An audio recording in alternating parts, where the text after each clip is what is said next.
Everyone আসসালামু আলাইকুম। আজকে রান্না করব মুরগির রোস্ট। মুরগির রোস্ট রান্নার জন্য এখানে আমি মুরগির রোস্ট কাট করা কয়েকটা পিস নিয়ে নিয়েছি আর এগুলোকে সুন্দরভাবে ধুয়ে নিলাম। ধুয়ে নেওয়ার পর এখন আমি জর্দা রং দিয়ে দিচ্ছি, তারপর দিব লবণ আর অল্প একটু মরিচের গুঁড়ো দিয়ে এটাকে ভালোভাবে মেখে নেব। আর এখানে যেহেতু আপনার হলুদ গুঁড়ো অ্যাড করা যাবে না, সেজন্য এই জর্দা রংটা দেওয়া যেন একটা সুন্দর কালার আসে রোস্টের মধ্যে।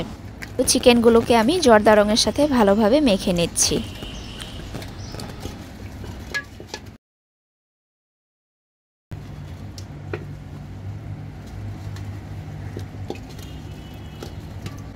এবার আমি নিয়ে নিচ্ছি টক দই। টক দইয়ের সাথে আমি অ্যাড করছি মরিচ গুঁড়ো আর লবণ আর মরিচ গুঁড়ো দিয়ে এই টক দইটাকে ফেটিয়ে নিতে হবে। আর আমি সবসময় রোস্ট রান্নার ক্ষেত্রে চেষ্টা করি টক দইটা একটু বেশি করে নেওয়ার, এক্ষেত্রে রোস্টটা খেতে অনেক বেশি টেস্টি হয়। তো তারপর আমি একটি প্যানে অল্প একটু তেল নিয়ে নিলাম। তেল নিয়ে আমি মুরগির পিসগুলোকে এভাবে অল্প করে ভেজে নেব, বেশি কড়া করে ভাজবো না, একদম হালকাভাবে ভেজে নেব। ভেজে নিয়ে আমি যে দইয়ের মিশ্রণটা রেডি করে রেখেছি সেগুলোতে আমি চুবিয়ে রাখবো চিকেনগুলোকে।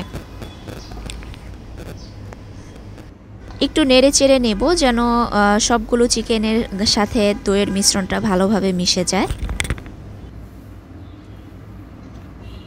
এবার আমি প্যানে নিয়ে নিলাম তেল, তারপর দিয়ে দিচ্ছি পেঁয়াজটাকে বেরেস্তার মতো করব, সেজন্য পেঁয়াজটাকে অল্প আঁচে আস্তে আস্তে আমি অনেকক্ষণ ধরে ভেজে নেব।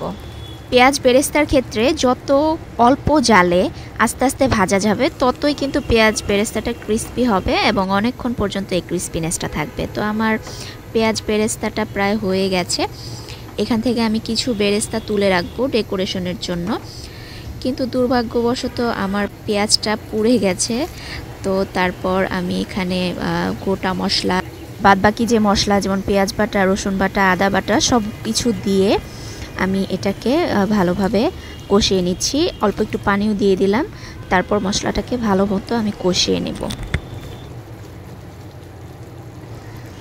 পোড়া পোড়া একটা কালার চলে আসছে, যেহেতু পরের পেঁয়াজগুলো আমার একটু পুড়ে গেছে।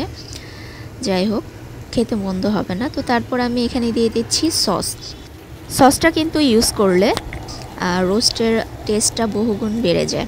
তো আপনারাও চেষ্টা করবেন রোস্ট রান্নার ক্ষেত্রে সসটা ব্যবহার করার জন্য। এরপর আমি চিকেনগুলো দিয়ে দিলাম। এবার চিকেনগুলো নেড়ে চেড়ে উলটপালট করে রান্না করার পালা। আর পরিমাণ মতো পানিও দিয়ে দিয়েছি যেন সিদ্ধ হয়। এরপর আমি দিয়ে দিলাম কাঁচামরিচ আর অ্যাড করেছিলাম চিনি, সেটা শ্যুট হয়নি। তো তারপর এই তো আমার রোস্ট রান্নাটা হয়ে গেল।